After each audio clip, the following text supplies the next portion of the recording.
दरम्यान भाजपचा विजय ही मोदींच्या गॅरंटीची कमाल असं ट्विट दिल्लीच्या भाजपच्या विजयावर उपमुख्यमंत्री एकनाथ शिंदे यांनी केलेलं आहे। या सगळ्या संदर्भात बातचीत करण्यासाठी स्वतः उपमुख्यमंत्री एकनाथ शिंदे आपल्या सोबत आहेत। सर नमस्कार, भाजपचा विजय झालेला आहे, या सगळ्या संदर्भात आपली पहिली प्रतिक्रिया। मी सर्वप्रथम आदरणीय देशाचे लोकप्रिय प्रधानमंत्री नरेंद्र मोदीजींचं अभिनंदन करतो आणि हेही सांगतो ये मोदीजी की गॅरंटी का कमाल आहे, कारण त्यांच्या गॅरंटी दिल्या त्या पूर्ण केल्या आणि म्हणून त्यावर लोकांनी विश्वास ठेवला।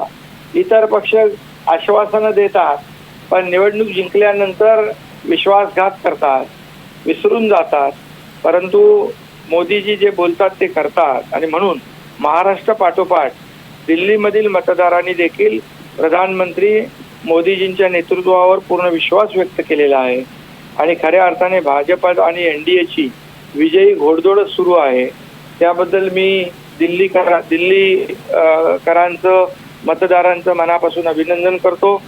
या निवडणुकीमध्ये अतिशय चांगली रणनीती केलेले आपले गृहमंत्री अमित भाई आणि अध्यक्ष जे.पी. नड्डाजी त्यांच्या सर्व टीमचंही मनापासून अभिनंदन करतो आणि खऱ्या अर्थाने दिल्लीकरांवरचं गेली 10 वर्ष असलेलं आपचं जे संकट होतं ते या निमित्ताने दूर झालेलं आहे।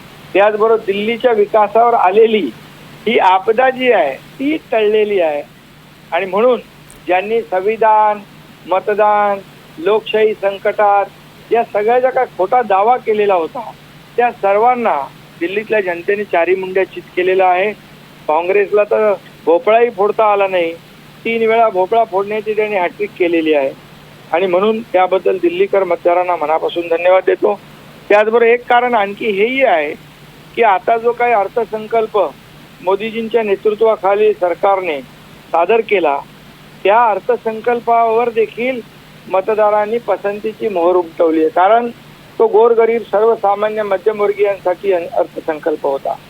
12 लाखाच्या उत्पन्नापर्यंत नोकरदारांना त्याच्यामध्ये पूर्णपणे इन्कम टॅक्स फ्री केलं आणि अनेक योजना केल्या, शेतकऱ्यांना केल्या, महिलांसाठी केल्या, युवकांसाठी केल्या, इन्फ्रास्ट्रक्चरसाठी केल्या। त्यामुळे त्याचंही प्रतिबिंब या निवडणुकीमध्ये उमटलेलं आहे।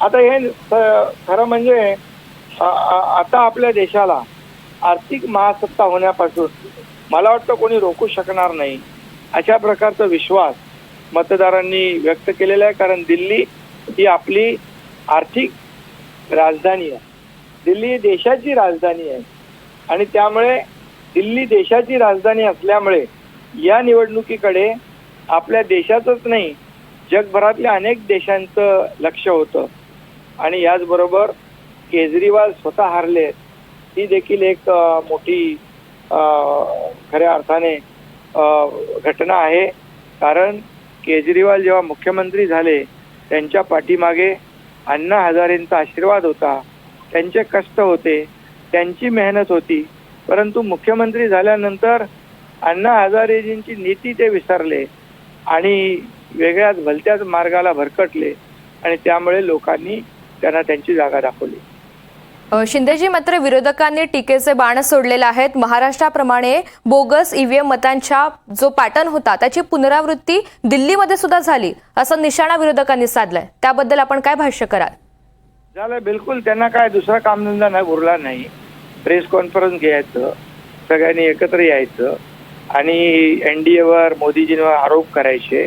जेव्हा ते जिंकतात तेव्हा ईव्हीएम चांगलं, कर्नाटकला जिंकले ईव्हीएम चांगलं, तेलंगणाला जिंकले ईव्हीएम चांगलं, लोकसभेमध्ये 30 जागा मिळाल्या महाराष्ट्रात तेव्हा ईव्हीएम चांगलं, तेव्हा निवडणूक आयोग चांगला। आता तर मतदार याद्यांवर देखील आक्षेप घेतलाय। जिकडे जिंकतात तिकडे या सगळ्या यंत्रणा चांगल्या असतात, जिकडे हारतात तिकडे वाईट असतात, मग त्यांना शिवाशाप देणं म्हणजे खोट्या बोलायचं, रेटून बोलायचं आणि आपलं अपयश झाकण्यासाठी, आपलं अपयश दुसऱ्याच्या माती मारण्यासाठी खऱ्या अर्थाने हा अतिशय केविलवाना प्रयत्न आहे। खरं म्हणजे त्यांनी आत्मचिंतन केलं पाहिजे, आत्मपरीक्षण केलं पाहिजे, आपण का हरतोय, आपण खोटं बोलतोय, या ठिकाणी फेक नरेटिव्ह पसरवतोय आणि समोर मोदीजी दिवस रात्र काम करतायत, 10 वर्षे एकही सुट्टी न घेऊन काम करणारा प्रधानमंत्री, म्हणून लोक त्यांच्या बाजूने उभे राहत आहेत। याचं आत्मपरीक्षण केलं पाहिजे. आपण आपल्या या ठिकाणी सल्ला दिलेला आहे आत्मचिंतन करण्याचा, मात्र आपचा सुपडा साफ झालेला आहे. त्यांच्या पराभवाची नेमकी काय प्रमुख कारणं असावीत, आपल्याला काय वाटतं? पराभवाची कारणं म्हणजे आपल्याला माहित आहे की कथनी आणि करणीमध्ये फरक होता. या ठिकाणी खायचे जात वेगळे, दाखवायचे जात वेगळे, आणि दारू घोटाळा असेल, अनेक भ्रष्टाचाराची प्रकरणं असतील, हे सगळं आपण पाहिलं. आणि म्हणून लोक जी आहेत, लोक बघत असतात उघड्या डोळ्यांनी राज्यकर्ते काय करत असतात.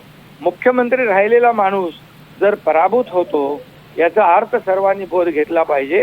कारण अण्णा हजारे यांची नीती आणि त्यांचं काम आणि त्यांचे आशीर्वाद हे त्यांनी आत्मसात केले आणि नंतर ते विसरले.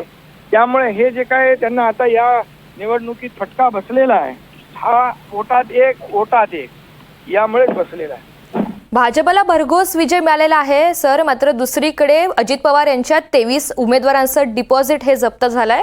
त्याविषयी आपण काही प्रतिक्रिया द्याल? नाही, खरं म्हणजे आम्ही देखील, आमच्याकडे उमेदवार आले होते, आम आदमी पार्टीकडचे सिटिंग MLA होते, परंतु आम्ही आपल्या विचारधारेचे पक्ष आम्ही दोन्ही एकत्र आहोत.